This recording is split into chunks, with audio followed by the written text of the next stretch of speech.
My name is Rebecca McDowell, and I consider myself to be a very artistic and creative person. However, I haven't always been that way. I grew up on a small ranch in the literal heart of the United States, only ever knowing an isolated life.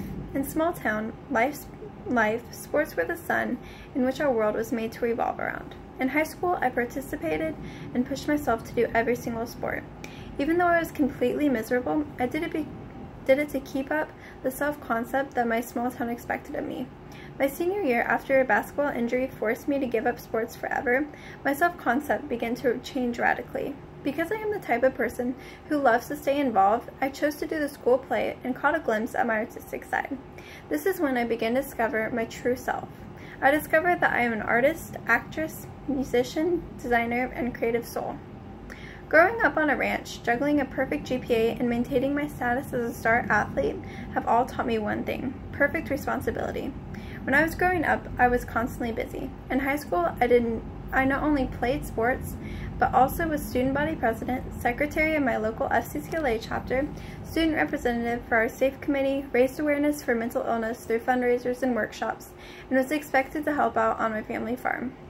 Being put through these experiences have taught me that it is vital not only to my success, but to the success of others around me, that I maintain my responsibilities. If it wasn't for my busy, involved childhood, I do not think I would be prepared to someday take on a hectic, high stress level job.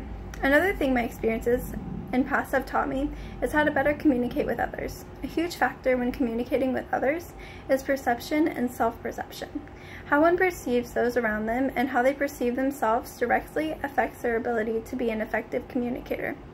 For example, I have tattoos and face piercings and often come off to others as rebellious or unapproachable, when this could be further from the case. One's first perception of me would not be that I am a caring, small-town Christian girl.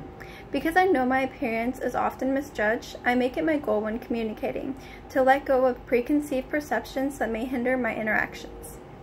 When it comes to my social interactions, the groups that I most commonly associate with would be my church group, design group, and friend group. My decision to interact with these groups stems from a common interest. My church group is filled with individuals who help build up my relationships with God, my self-esteem, and who deeply care about my well-being. My design group is made up of individuals who help with class projects, help me build my portfolio, and learn new skills that are fundamental to be a better designer. My friend group, which originally stemmed from sharing a common friend, has grown into a group of people who care about my physical, spiritual, and mental health, and who would sacrifice anything to help me succeed. I have chosen to place myself within these groups because these individuals not only make me a better person, but a happier one. Before I came to GCU, I did not have quality friendships. The friendships I did have tore apart my self-esteem rather than building it up. In these relationships, I was expected to be someone who I was not, and that was very detrimental to my self-worth. However, after I came to GCU, I found true friends in my freshman roommates. Our relationship was something unlike I had ever experienced before. These girls were constantly building me up and investing in my life for the sole purpose of caring about me. Through these relationships, I was able to grow and prosper into the person I had always wanted to be. Because of these women, I am who I am now.